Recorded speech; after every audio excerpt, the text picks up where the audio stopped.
welcome to our deep dive, everybody. Today is December 21st, 2024. Oh, wow. And we are approaching the winter solstice. Yeah. And, we're always looking for something interesting to kind of explore around this time of year. Mm-hmm.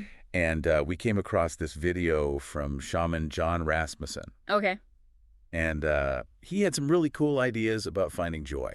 Yeah, I loved that, finding joy. Especially during this time. Absolutely, yeah. It's so needed, I think. Yeah. Especially, like you said, with the solstice and everything. Yeah, and he ties in some really unexpected things. Okay. So we've got his video as our source material today. Okay, cool. He ties together solstice, Christmas, joy, Wow. and even superheroes. Okay, now that's interesting. I know, right? Yeah. So how he's going to tie all those together. Right. So Yeah. Rasmussen starts off by talking about happiness versus joy.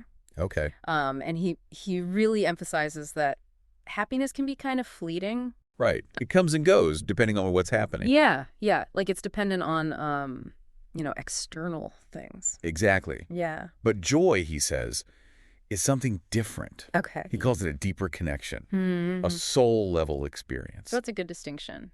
Yeah, and a lot of psychologists talk about this too. We do, yeah. Happiness versus meaning and purpose. Right. It's more internal. Happiness is very external, and Yeah. joy is very internal. Exactly. Yeah. And he uses this really vivid description. He talks about joy as this like childlike feeling of awe.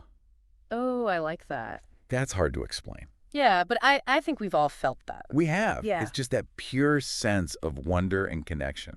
Yeah, and it makes me think about what makes the holidays so special for people. Yeah. Like, do you think that it's maybe that connection with joy that people experience during the holidays? I think so, especially, when we focus on connection, Right. generosity, Yeah. gratitude. You're really tapping into Yeah. these things. But then he goes on, and this is where things get really interesting. Okay. He talks about the soul needing protection, Okay. just like our physical bodies. Interesting. So we protect ourselves from bad weather, crime, Right, things like that. physical threats. Exactly.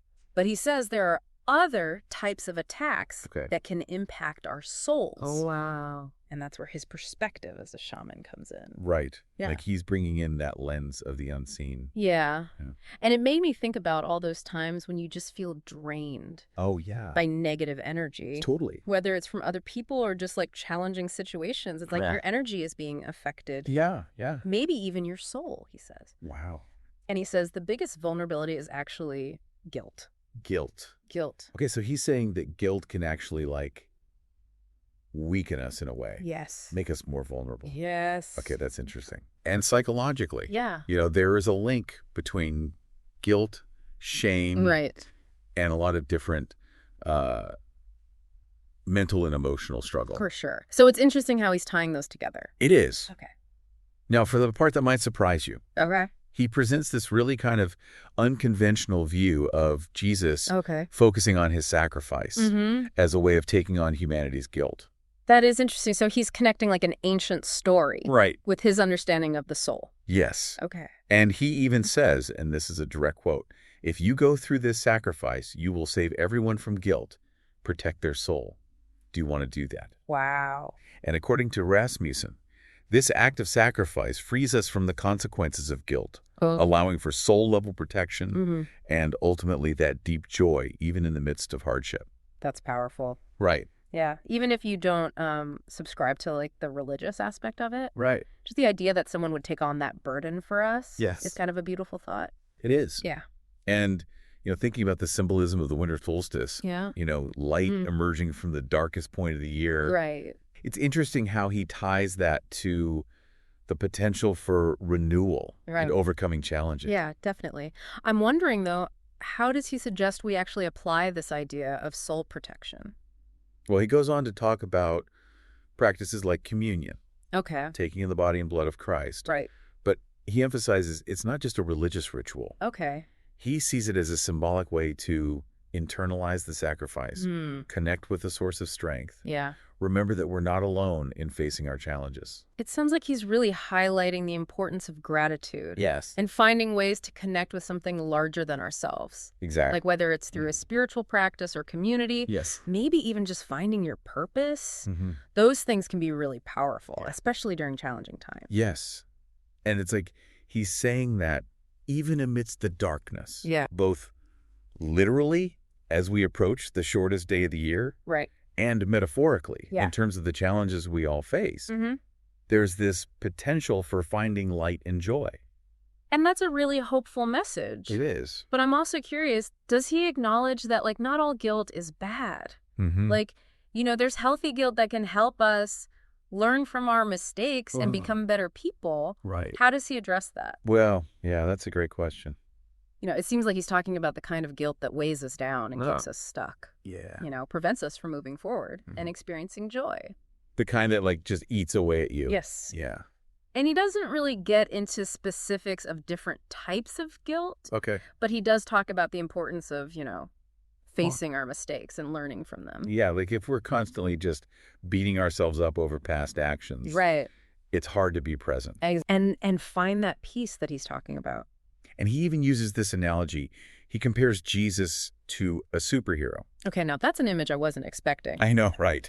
But I can see how it would resonate with people. Yeah. Superheroes often represent hope Yes. and like the triumph of good over evil. And it's interesting how he ties us back to the idea of soul protection. Right. It's like by accepting this act of sacrifice, Yeah. we can tap into a source of strength Mm-hmm. that helps us resist these attacks on our souls. So it's not just about escaping guilt, Yeah. but finding a way to move through it Mm-hmm. and ultimately become more resilient. Yeah, it makes me think about post-traumatic growth, Oh, yeah? where people have experienced significant challenges Right. and they come out stronger. Absolutely. Yeah. It's like what doesn't kill you makes you stronger, but on a soul level. Exactly. And maybe that's what he's trying to convey with this superhero analogy, like finding that inner strength to Mhm. overcome obstacles and emerge transformed. I wonder if it also relates to the symbolism of the winter solstice. Oh, yeah. How so? You know how the shortest day of the year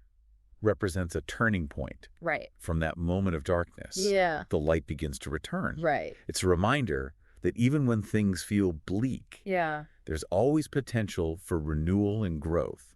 I think you're really onto something there. Yeah. It's a powerful metaphor for facing our inner darkness and finding that strength to move towards the light. Rasmussen also talks about the importance of ritual and gratitude Okay. as ways to connect with this source of strength.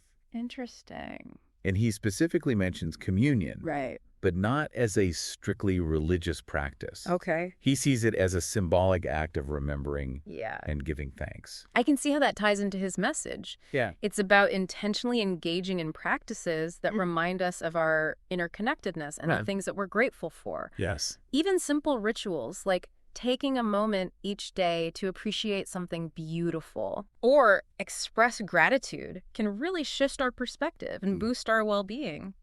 I've been trying to incorporate more gratitude into my own life lately. Oh, yeah. And I have to say, it really does make a difference. I think so, too. It's so easy to get caught up in the negativity, Right. especially with everything going on in the world right now. Oh, yeah, for sure. But focusing on what's good, Yeah. even just the small things, can really help shift that energy. And gratitude has been shown to have some pretty amazing benefits, too. Yes. Both mentally and physically. Yes. It's a really simple yet powerful tool for cultivating joy. And Rasmussen shares this really touching story about a kid with cancer Oh, wow. who radiates joy even in the midst of immense suffering. Wow. So this child is going through chemo, multiple surgeries, Oh, my God. all kinds of pain, Yeah. and yet still manages to find a sense of peace and even ask others how they're doing. That's amazing. It's so powerful. That story really drives home his point about the nature of true joy. Right. It's not about being happy all the time or Mhm. pretending that everything is okay. Yeah. It's about finding that deep inner peace Yes. that can sustain us even when things are incredibly tough.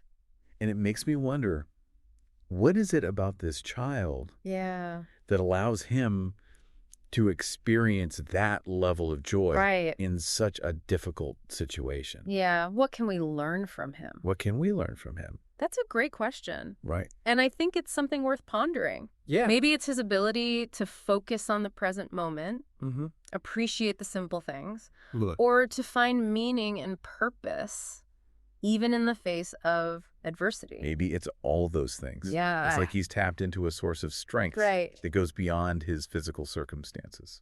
And maybe that's the key takeaway from Rasmussen's message. Yeah. Joy isn't something we find out there in the world. Mhm. It's something we cultivate within ourselves. Yes. It's about recognizing that even in the darkest of times, those Mhm. long winter nights, we have the power to choose how we respond, Mhm. to find that inner light that can guide us through. I love that. Yeah, It's such a powerful reminder, it is. especially as we approach the new year Right. and all the uncertainties that come with it. I agree. It's a message of hope and empowerment. It is. It's amazing how Rasmussen takes these like ancient concepts and makes them feel so relevant, Yeah. to our lives today. Yeah, I think what really struck me is how he's reframing the whole idea of Jesus and sacrifice. Mhm. It's not about like blind faith or Yeah. dogma.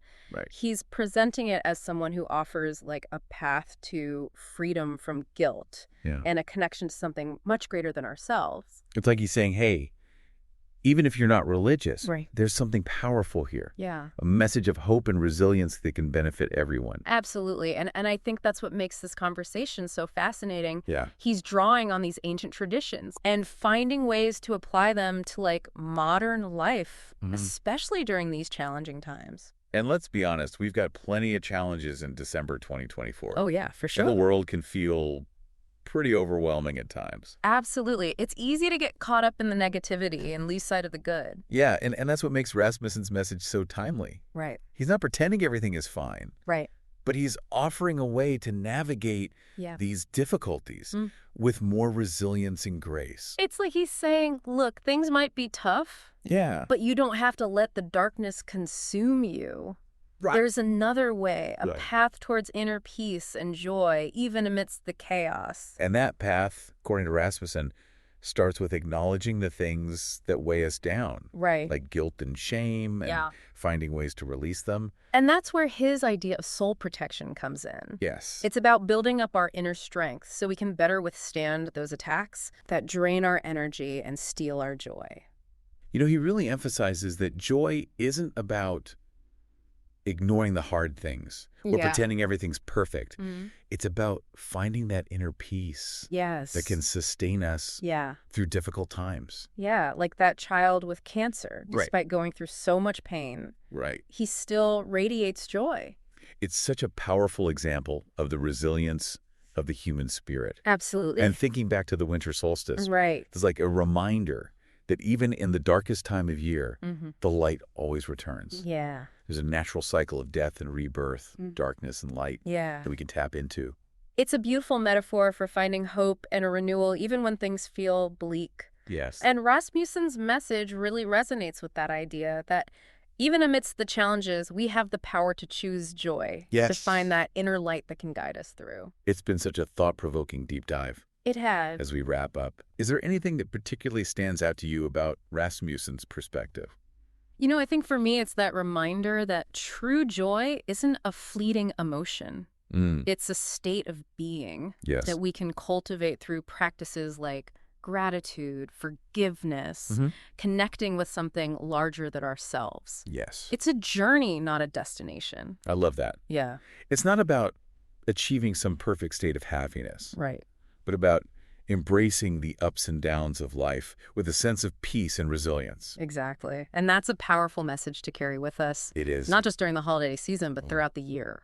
Well, thank you for joining us on this deep dive into Shaman Jon Rasmussen's unique perspective. Yeah, this was a great conversation. We hope you found it as insightful and inspiring as we did. Yeah. We'd love to hear your thoughts. Yeah, let us know what resonated with you. What resonated with you most? Until next time, keep exploring, keep learning, and keep diving deep.